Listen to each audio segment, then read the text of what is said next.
తెలంగాణలో విలీనం చేయండి అంటూ మహారాష్ట్ర సరిహద్దు గ్రామాల ప్రజాప్రతినిధుల ఆందోళన కొనసాగుతోంది. ధర్మాబాద్ పంచాయతీ కార్యాలయం ఎదుట 40 గ్రామాల సర్పంచులు ప్రజాప్రతినిధులు 4 నెలలుగా ఆందోళన చేస్తున్నారు. ఈ ఆందోళనకు బీజేపీ, శివసేన నాయకులు నేతృత్వం వహించడం విశేషం. మహారాష్ట్ర మంత్రులు చర్చలు జరిపి హామీలిచ్చినా ఆ తర్వాత మర్చిపోయారని మహారాష్ట్ర ప్రజాప్రతినిధులు మండిపడ్డారు. త్వరలోనే ముఖ్యమంత్రి కేసీఆర్ను కూడా కలుస్తామని, ఈసారి 40 గ్రామాలను తెలంగాణ రాష్ట్రంలో కలిపే వరకు ఆందోళన కొనసాగిస్తామని వారు తేల్చి చెప్పారు.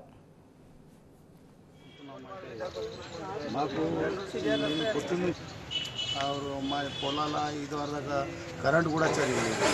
భూముల మీద ఏడాదికి పోయిన సంవత్సరంలో ఏమో ఎకరానికి 4,000 రూపాయలు ఇచ్చారు.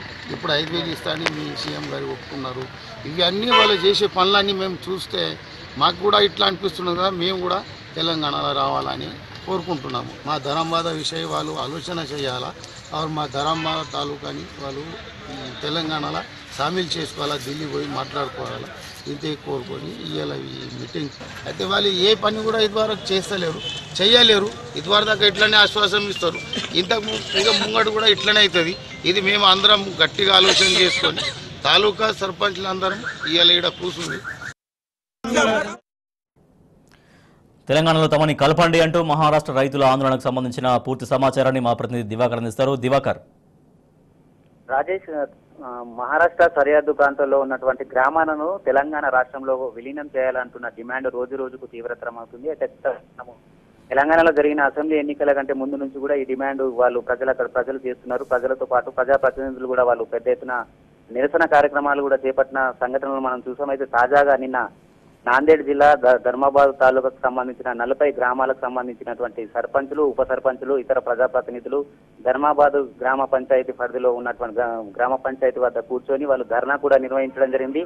నిన్న ధర్మాబాద్ తాలూకా బంద్ నిర్వహించడం జరిగింది. వాళ్ళు ఒకటే వేడుకుంటున్నారు, ఇక్కడ ఉన్నటువంటి మహారాష్ట్ర సరిహద్దు ప్రాంతాలైనటువంటి తమ తాలూకాని అభివృద్ధి అయినా చేయండి, లేకుంటే పక్కనే ఉన్న తెలంగాణ రాష్ట్రంలో తమను విలీనం చేయాలని చెప్పి వాళ్ళు కోరుకుంటున్నారు. ఇక్కడ ఇస్తున్నటువంటి రైతు బంధు కానీ, రైతు బీమా, నిరంతర విద్యుత్, అదేవిధంగా ఇతర సంక్షేమ కార్యక్రమాలు అమలు తీరు పట్ల వాళ్ళు పూర్తిగా ఆకర్షితులవుతున్నారు. తెలంగాణ సీఎం కేసీఆర్ గారు చేపడుతున్నటువంటి కార్యక్రమాలు దేశంలో ఏ రాష్ట్రంలో కూడా లేవు. మా పక్కనే ఉన్నటువంటి రాష్ట్రాల్లో, మన పక్కనే కూటవేటు దూరంలో ఉన్నటువంటి పొలాలకు 24 గంటల విద్యుత్ సరఫరా అవుతుంది. అదేవిధంగా సాగునీరు వస్తుంది. ఇవన్నీ చూస్తున్న అదేవిధంగా పెన్షన్లు కూడా ఇవ్వడం జరుగుతుంది. వీటన్నిటిని చూస్తూ పక్కనే ఉన్న తమకు ఎలాంటి సంక్షేమ పథకాలు లేకపోవడం పట్ల వాళ్ళు ఆవేదన వ్యక్తం చేస్తున్నారు. నిన్న పెద్ద ఎత్తున ధర్నా కార్యక్రమం కూడా నిర్వహించారు. అదేవిధంగా ఈ రోజు కూడా ఆందోళన కార్యక్రమం చేపడుతున్నారు. రోజు రోజుకు ఈ ఆందోళన ఉధృతమవుతుంది. ఇప్పటికైనా ఢిల్లీ పెద్దలతో మాట్లాడి ఈ ధర్మాబాద్ తాలూకులో ఉన్నటువంటి 40 గ్రామాలను తెలంగాణలో విలీనం చేయాలని చెప్పి వాళ్ళు డిమాండ్ చేస్తున్నారు. ఇప్పటికే మన తెలంగాణ ప్రజాప్రతినిధులకు కూడా పలుసార్లు విన్నపాలు కూడా చేసుకోవడం జరిగింది. అదేవిధంగా మహారాష్ట్ర సర్కారు కూడా వాళ్ళు పలుమార్లు అక్కడ ఉన్నటువంటి కలెక్టర్లకు కానీ ఇతర ఉన్నత స్థాయి అధికారులకు కూడా వెళ్లి వాళ్ళు విజ్ఞప్తులు చేశారు. మొత్తం మీద తెలంగాణలో విలీనం చేస్తే తమ బతుకులు బాగుపడతాయని చెప్పి వారు ఒకటే మాట చెప్తున్నారు. Rajesh. Right, thank you Diwakar.